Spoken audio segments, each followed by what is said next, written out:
మహబూబ్ నగర్ జిల్లా ప్రజలకు బంధుమిత్రులకు కాంగ్రెస్ పార్టీ నాయకులకు సంక్రాంతి శుభాకాంక్షలు. శ్రీ మల్లు నరసింహారెడ్డి, జిల్లా గ్రంథాలయ చైర్మన్, మహబూబ్ నగర్.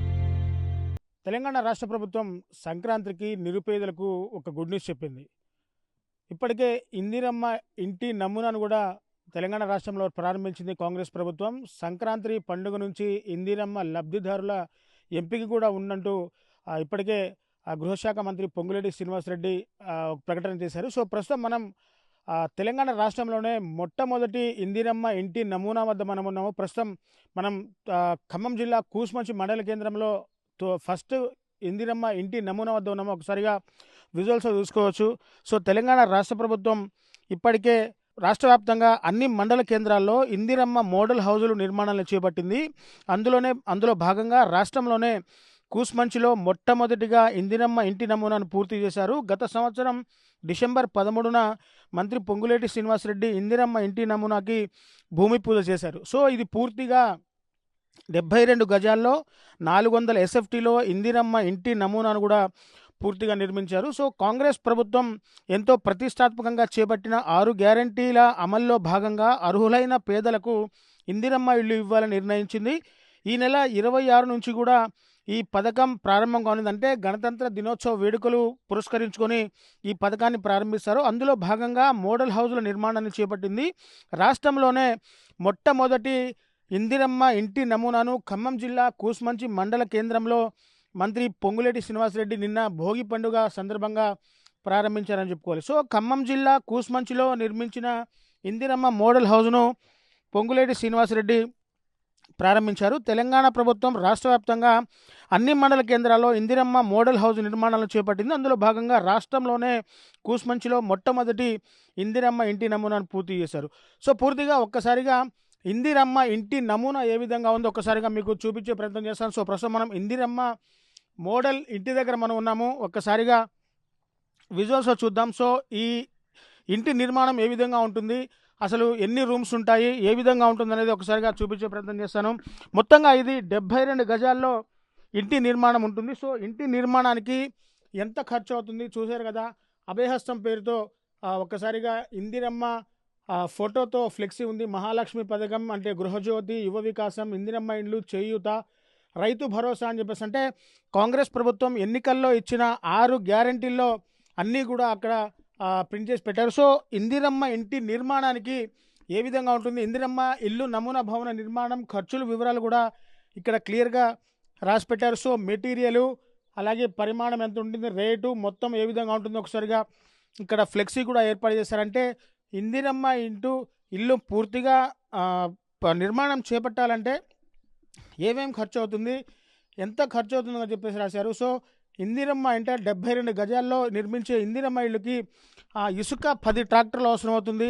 అంటే ఒక్క ట్రాక్టర్ 3,500 అంటే మొత్తం 35,000 రూపాయలు ట్రాక్టర్ ఖర్చు అవుతుంది. సో అలాగే సెకండ్ 20 mm కంకర 6 యూనిట్లు, ఒక్క యూనిట్ 3,300, అలాగే మొత్తంగా 6 యూనిట్లకి 19,800 ఖర్చు అవుతుంది. అలాగే 40 mm కంకర ఒక్క యూనిట్ 2,400 అంటే 40 mm కంకర స్లాబ్కు వాడతారు, 2,400 అవుతుంది. సో బేస్మెంట్ రాయి 600 రాళ్ళు కావాల్సింది, 15 రూపాయలు ఒక్క రాయి ఉంటుంది.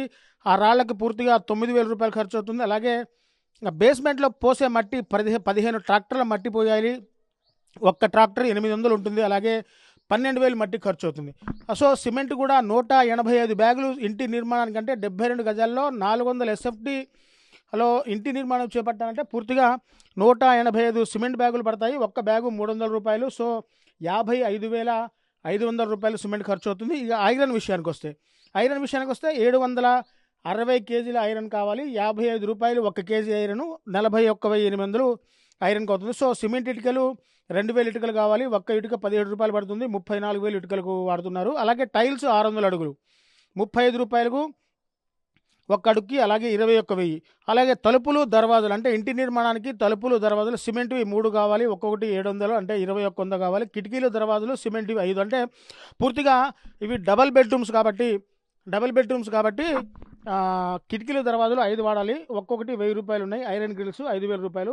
సో తలుపులు, కిటికీలు, అలాగే కరెంటు పనులు, టాయిలెట్ పనులు, పెయింటింగు, మేస్త్రి మరియు సెంటరింగ్ సామాన్లు, ఇతర పంప్లింగ్ వివరాలు మొత్తంగా చూసుకున్నట్లయితే తలుపులు వచ్చేసి 14,000, కిటికీలు 7,000, కరెంటు పనులకి 30,000, టాయిలెట్ పనులకి 25,000, పెయింటింగ్ పనులకి 22,000, మేస్త్రి మరియు సెంట్రింగ్ సామాన్లకి 1,35,000. అంటే మొత్తంగా కలిపి 5,00,000 రూపాయలు ఇందిరమ్మ ఇంటి నమూనాకి 5,00,000 రూపాయలు ఖర్చు అవుతుంది.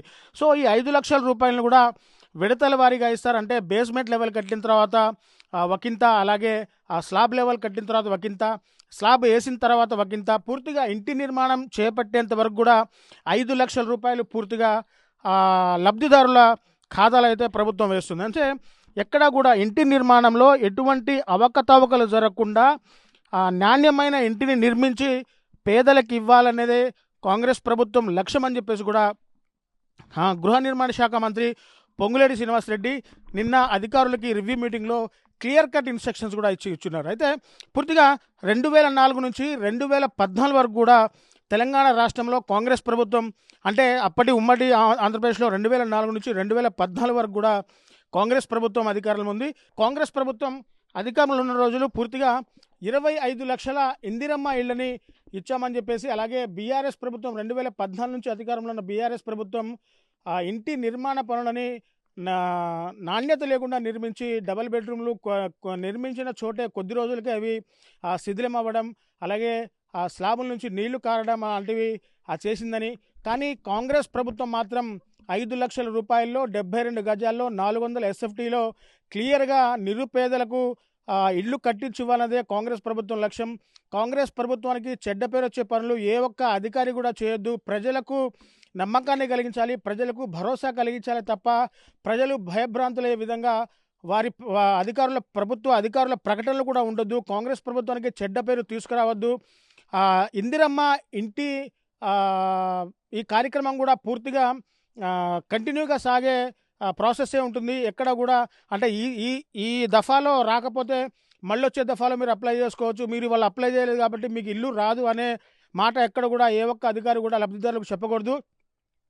పూర్తిగా ఇది నిరంతర ప్రక్రియ అని చెప్పేసి మంత్రి పొంగులేటి శ్రీనివాసరెడ్డి చెప్పిన పరిస్థితి కనబడుతుంది. సో ఒక్కసారిగా మనం ఇందిరమ్మ ఇంటి నమూనా గురించి మాట్లాడదాం. సో ఇది పూర్తిగా డబల్ బెడ్రూమ్ ఉంటుంది, అటాచ్డ్ బాత్రూమ్ ఉంటుంది. సో ఒక్కసారి ఇది తాళం వేస్తుంది కాబట్టి నేను మీకు విజువల్ చూపిస్తాను. ఇది తాళం వేస్తుంది కాబట్టి లోపలికి వెళ్ళలేకపోతున్నాం. సో సెలవు దినం కావడంతో ఈరోజు ఆఫీసు కూడా పూర్తిగా క్లోజ్. కానీ ఒక్కసారిగా అంటే కూస్మంచి మండలంలో తహసీల్దార్ కార్యాలయం దగ్గర ఇంటి నమూనాని ప్రారంభించారు భోగి పండుగ సందర్భంగా. అంటే గత ఏడాది డిసెంబర్ 13న దీన్ని శంకుస్థాపన చేశారు. అంటే దాదాపు నెల రోజుల వ్యవధిలో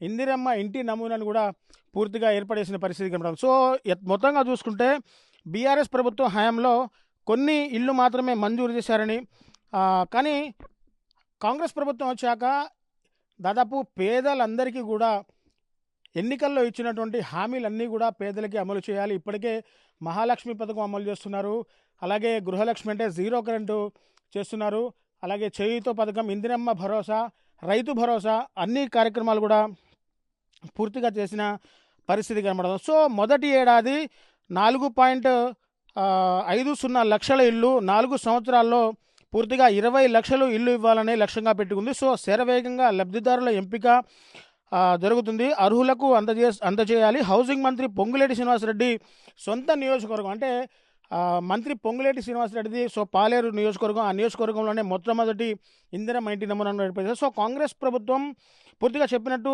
3,000 ప్రతి నియోజకవర్గంలో 3,500 ఇందిరమ్మ ఇళ్ళు కట్టిస్తామని చెప్పేశారు. సో సొంత నియోజకవర్గంలో ఎక్కువగా ఇళ్ళు ఉంటాయని కూడా చెప్పుకోవాలి. సో మరీ ముఖ్యంగా రేషన్ కార్డు లేకపోయినా కానీ పేదవాడికి ఇందిరమ్మ ఇళ్ళు కట్టిస్తామని చెప్పేసి అన్నారు. జనవరి 26 అంటే గణతంత్ర దినోత్సవం సందర్భంగా ముఖ్యమంత్రి రేవంత్ రెడ్డి నాయకత్వంలో వరి వేస్తే ఉరే అని గత ప్రభుత్వం నుంచి ఈరోజు మీసాలు మెలవేసుకునే విధంగా సాగుకు సాధ్యమైన ప్రతి ఎకరాకు కూడా 12,000 రూపాయలు ఇస్తామని చెప్పేసి కూడా కాంగ్రెస్ ప్రభుత్వం చెప్పిన పరిస్థితి మనం. సో ఏది ఏమైనా కాంగ్రెస్ ప్రభుత్వం ఎన్నికల్లో ఇచ్చిన 6 గ్యారంటీలు కూడా పూర్తిగా అన్ని గ్యారంటీలు ప్రజలకు చూపించిందని చెప్పాలి. సో ఇందిరమ్మ ఇంటి నమూనా ఈ విధంగా ఉంటుంది. సో చాలా బాగుంది. అంటే దాదాపు 72 గజాల్లో ఈ ఇంటి నిర్మాణం చేపట్టారు. డబల్ బెడ్రూమ్ ఉంటుంది, హాలు, కిచెను, అలాగే బయట ఒక బాత్రూమ్ ఉంటుంది, లోపల ఒక అటాచ్డ్ బాత్రూమ్ ఉంటుంది. సో చాలా నీట్గా ఇందిరమ్మ ఇంటి నమూనాను కూడా కాంగ్రెస్ ప్రభుత్వం నిన్న భోగి పండుగ సందర్భంగా ఓపెన్ చేశారు. సో 5 మంత్రులు కలిసి నిన్న ఖమ్మం జిల్లా ఐడిఓసి కార్యాలయంలో రివ్యూ మీటింగ్ కూడా ఏర్పాటు చేస్తున్నారు. రివ్యూ మీటింగ్లో కూడా అధికారులకు క్లియర్ కట్ ఇన్స్ట్రక్షన్స్ ఇచ్చారు. ప్రతి ఒక్కరికి రైతు భరోసా కావచ్చు, రైతు బంధు కావచ్చు, ఈ ఇందిరమ్మ ఇంటి ఎంపిక కావచ్చు. సో ఇందులో ఇందిరమ్మ కమిటీలు కూడా ఇన్వాల్వ్ చేసుకోవాలి. ఇందిరమ్మ కమిటీలు ఇన్వాల్వ్ చేసుకొని వాళ్ళు సజెస్ట్ చేసిన వారికే ఇవ్వాలనే లేదు. ప్రతి ఒక్క ఆ పార్టీ ఈ పార్టీ అనేది లేదు. ప్రతి ఒక్క నిరుపేదలైతే ఎవరైతే ఉన్నారో నిరుపేదల్ని గుర్తించడం ఇందిరమ్మ కమిటీల యొక్క లక్ష్యము. అలాగే పార్టీల పరంగా కూడా వారు ఈ పార్టీ వారు ఆ పార్టీ అనే లేకుండా అర్హుడైన ప్రతి ఒక్క నిరుపేదకి ఇందిరమ్మ ఇల్లు అందించడమే కాంగ్రెస్ ప్రభుత్వం లక్ష్యం. ఇది ప్రజాప్రభుత్వము. ప్రజాప్రభుత్వంలో ప్రతి ఒక్క నిరుపేదకి ఇల్లు అందేలా చర్యలు తీసుకుంటామని చెప్పేసి కూడా మంత్రులు చెప్తున్న పరిస్థితి కనబడదు. సో ఇది ఇందిరమ్మ ఇంటి నమూనా. ప్రపంచంలో ఏ మూల ఏ క్షణం ఏం జరుగుతుందో వేగంగా తెలుసుకోవడానికి తొలి వెలుగు వాట్సాప్ ఛానల్ని ఫాలో చేయండి.